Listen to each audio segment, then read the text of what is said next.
उम्मीद है कि आप सब कुशल होंगे, अनावश्यक कार्य छोड़कर पढ़ाई कर रहे होंगे। आज हम लोग इस वीडियो में मोहम्मद इकबाल का लिखित एक प्रार्थना गीत बच्चे की दुआ को समझेंगे। साथ ही साथ आपके टेक्स्ट बुक में जो प्रश्न दिए गए हैं कि अगर आपको मौका मिलता है ईश्वर अल्लाह से कुछ मांगने के लिए तो आप क्या मांगेंगे, इसका भी हम लोग उत्तर जानेंगे। अगर आप चैनल को सब्सक्राइब नहीं किए हैं तो सब्सक्राइब करिए। चलिए आगे बढ़ते हैं और समझते हैं मोहम्मद इकबाल के प्रार्थना गीत को। लब पे आती है दुआ बन के तमन्ना मेरी, जिंदगी सम की सूरत हो खुदाया मेरी। आप चाहेंगे तो इसे गीत के रूप में भी गा सकते हैं। विद्यार्थी, इसमें मोहम्मद इकबाल बता रहे हैं यानी बच्चों को संबोधित कर रहे हैं कि प्रभु ईश्वर अल्लाह, आप जो कुछ भी कह सकते हैं कि हे ईश्वर, मेरा जीवन दूसरे के कल्याण के लिए ऐसा मुझे ऐसा बना दो कि मेरा जीवन दूसरे के कल्याण के लिए कंटिन्यू या सतत लगा रहे, मैं दूसरे के जीवन के लिए ही जीऊँ। जिंदगी सम की सूरत हो खुदाया मेरी। तो इस लाइन के माध्यम से मोहम्मद इकबाल यह बता रहे हैं कि मैंने बच्चों से संबोधित कर रहे हैं या बच्चा कह रहा है कि मुझे ईश्वर अल्लाह मेरे में कुछ ऐसी शक्ति दो जिससे मैं क्या कर सकूं, अपने जीवन का उपयोग दूसरे की सेवा में कर सकूं। आगे दूर दुनिया, आगे देखेंगे, दूर दुनिया का मेरे दम से अंधेरा हो जाए, हर जगह मेरे चमकने से उजाला हो जाए। विद्यार्थी, इसमें मोहम्मद इकबाल बता रहे हैं कि मेरे प्रयासों और सद्कर्म से हर जगह आशा की किरण बिखर जाए। जो लोग हताश निराश हैं उसके मन में विश्वास पैदा हो जाए, उनके दुख दूर हो जाए मेरे चमकने से।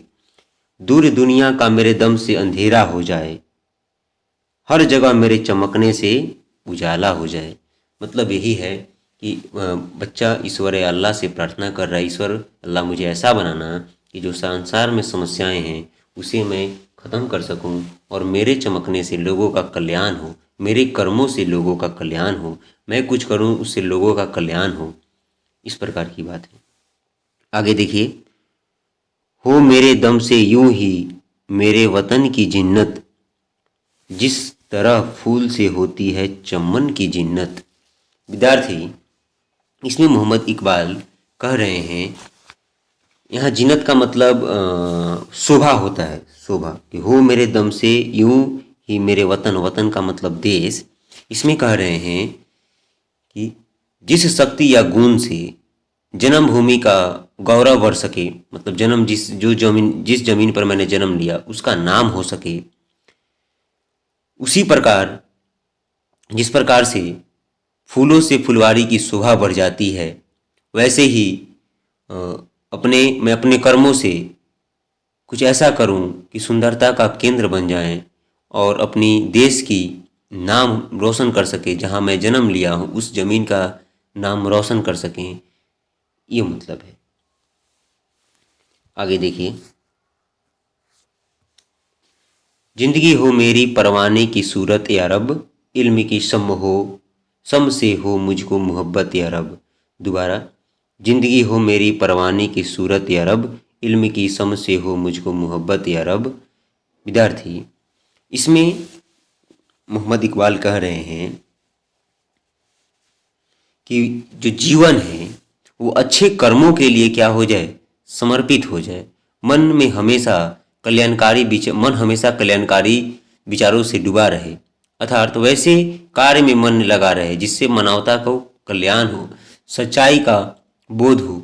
यहाँ पर एक और बात लिखा है, मुझको मोहब्बत या रब, मतलब लोगों से हम क्या कर सकें, प्रेम कर सकें। आज देखिए, आप जहाँ जी रहे हैं, आप जहाँ हैं वहाँ घृणा, अनेक प्रकार के आसपास के लोग आपसे ईर्ष्या, तमाम प्रकार की समस्याएं लोग खुद खड़ा करते हैं। तो इसमें मोहम्मद इकबाल बच्चों से दुआ कराते हुए बोल रहे हैं, मुझ में कुछ ईश्वर ऐसा देना जिससे मैं लोगों से मोहब्बत कर सकूं और लोगों की कल्याण कर सकूं, मेरे में मानवता का कल्याण हमेशा जिंदा रहे।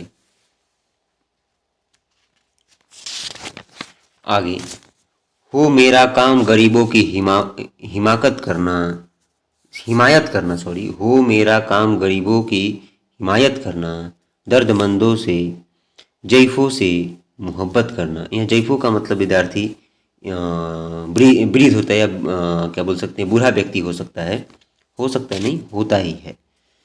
यहाँ है कि कभी ईश्वर से संबोधित कराते हुए, या कभी बच्चों के माध्यम से यह बता रहे हैं, या बच्चा खुद ईश्वर से या अल्लाह से बोल रहा है कि हमें जीवन में गरीबों, दुखी जनों, असहाय लोगों की भलाई करने की प्रेरणा देना। ईश्वर मुझ में ऐसा शक्ति देना कि मैं ज़रूरतमंदों को, जो दर्द से पीड़ित हैं वैसे व्यक्तियों को, बूढ़े व्यक्तियों को से लगाव रख सके, मोहब्बत कर सकें।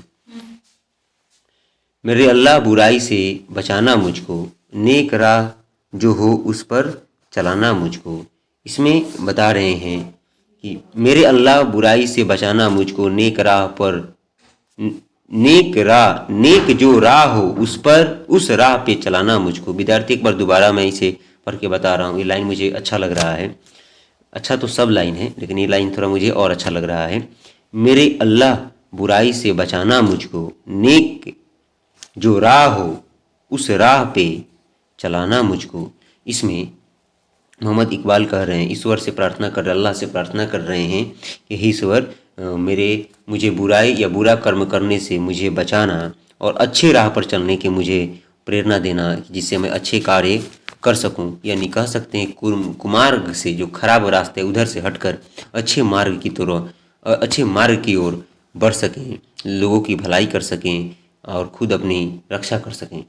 विद्यार्थी लास्ट में एक मैं सवाल पूछा, थंबनेल में आपने एक सवाल देखा था कि यदि ईश्वर अल्लाह से कुछ मांगना होगा तो आप क्या मांगेंगे। तो मेरे समझ से देखिए, आपका उत्तर कुछ और सब हो सकता है, तीसरे व्यक्ति का कुछ और हो सकता है, सभी व्यक्ति का अलग अलग उत्तर हो सकता है। लेकिन मैं कहूँगा कि अगर मुझे मौका मिलता है, आपको मौका मिलता है कि एक ईश्वर अल्लाह से अगर आपको मांगना होगा तो क्या मांगना, आप कह सकते हैं कि मैं अच्छा मानव बनने की अभिलाषा रखूँगा, या भगवान से, अल्लाह से कहूँगा तो मुझे एक अच्छा मानव बनाना। क्योंकि अगर अच्छा मानव बनता है तो वह सुख दुख में लोगों की सेवा करेगा, देश प्रेमी होगा, परोपकारी होगा, आचारवान होगा, कर्मठ होगा, सत्यवादी होगा, ईमानदार होगा। वह अच्छा रहेगा, अच्छा मानव होगा तो स्वार्थी नहीं होगा, ईर्ष्यालु नहीं होगा, कुर्मागरी नहीं होगा, आतंकवादी नहीं होगा। इस प्रकार से ईश्वर मुझे एक अच्छा मनुष्य बनाना। उम्मीद है कि आप इसे समझ गए होंगे। जो 20वीं का प्रश्न है, अगर आप को प्रश्न परेशान कर रहा है तो आप कमेंट सेक्शन में बताएं, मैं प्रयास करूंगा कि इस प्रश्न का भी उत्तर दें। बहुत बहुत धन्यवाद वीडियो देखने के लिए।